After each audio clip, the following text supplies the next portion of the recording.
وعلى آل بيته الطيبين الطاهرين وصحبه المنتجبين. من البديهي ما في اثنين يختلفون على أن هذا المجتمع بمن فيه يرفضون رفضا قاطعا وباتا أي إساءة للرسول الأكرم صلى الله عليه وآله وسلم، ومن قبله الذات الإلهية والقرآن الكريم وآل بيته عليه أفضل الصلاة والسلام وأمهات المؤمنين وسيدتنا فاطمة عليها السلام.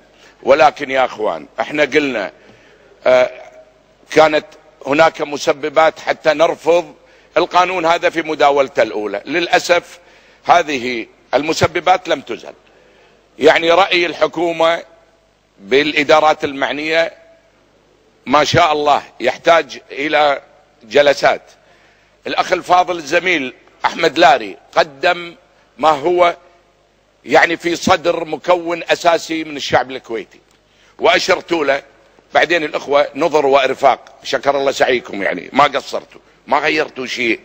هذه المسائل لا تعالج بهذا الشكل ولا بهذه الأجواء اللي فيها نوع من الإرهاب الفكري. يعني يا اما انكم تاخذونه كما هو وتقبلون فيه، ولا انتم ترى من كفار قريش. ما يصير يا اخوان كذي.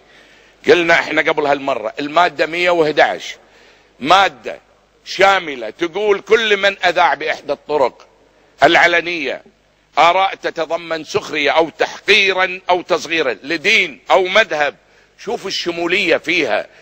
ثم قلنا عدلوا عليها بإضافة أي عقوبة إن لم تكن العقوبة عجبتكم، علشان لا نجي للخاص ونخصص. أخذت برأي الأخ الزميل بإضافة القرآن الكريم، وضربت بقية ما جاء في مذكرة قدمها الأخ الزميل أحمد لاري بعرض الحائط. للأسف هناك كم من المخالفات لأحكام الدستور وأحكام الشريعة. الأولى إزهاق الروح، إثم أكبر.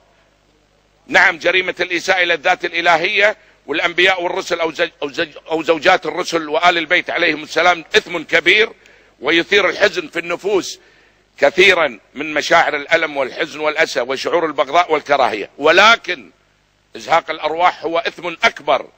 حق العبد في الحياة هو من حقوق الله عز وجل، وفي أحكام الشريعة الإسلامية إذا تعارضت مفسدتان روعي أعظمها ضررا بارتكاب أخفهما، وهي القاعدة التي نصت عليها مجلة الأحكام العدلية المأخوذة من أحكام الشريعة الإسلامية المادة 28. والمفسدة الأعظم هنا إزهاق روح إنسان. ثم الثانية إن الله غني عن عباده. واحد يا أخي كفر في الله سبحانه وتعالى. الله سبحانه وتعالى يقول ادعوا إلى سبيل ربك بالحكمة والموعظة الحسنة. يا أخوان شوفوا هذه مالت لجنة التعريف، شوفوا إنجليزي يقول الابتسامة ابتسامة مسلم علمتني روحانية الإسلام. ليش بنظهر الإسلام بس قتل ودم؟ أكو مجال واسع من السماحة اللي ممكن أن نروج لديننا وندعو إلى سبيل ربنا بالحكمة والموعظة الحسنة. وقال جل جلاله إنك لا تهدي من أحببت ولكن الله يهدي من يشاء وهو أعلم بالمهتدين.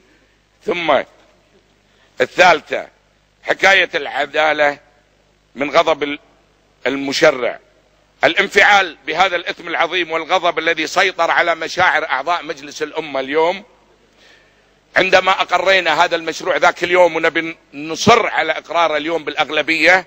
وطبعا احنا بالتأكيد أنا شخصيا من الآن ماني موافق عليه بهذا الشكل، فليكن معلوما. من باب أولى على السلطة التشريعية وهي تشرع القوانين إذا كانت العدالة لا يختل ميزانها في قضية، فما حسبك ونحن المشرعين أن يختل ميزان العدالة في كل القضايا من خلال المشرعين. هنا جريمة وإثم كبير.